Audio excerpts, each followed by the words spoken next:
國際消息，即馬佇中東海峽行船，敢講一定安全嗎？這個中英海運下骹即隻叫張麗倫啊，佇阿曼的外海煞總去不明的物體拍到。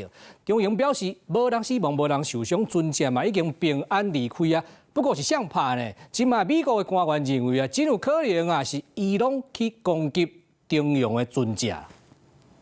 阿曼穆薩達姆半島外海所在有真濟船，準備離開荷姆茲海峽。阿曼進行了雙國加聯合國海事組織合作，為荷姆茲海峽設置了臨時航道，不過又有船隻被攻擊。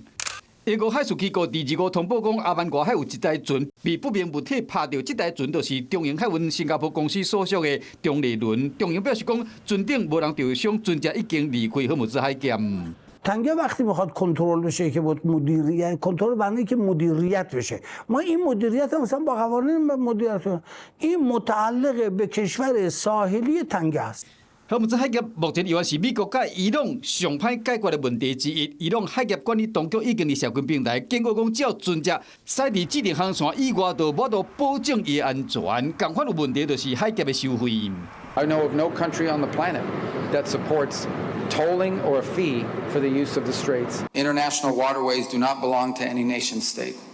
This is a foundational principle in the world today. There is zero support among the Gulf countries for any sort of toll or fees or anything that charges for the use of international waters.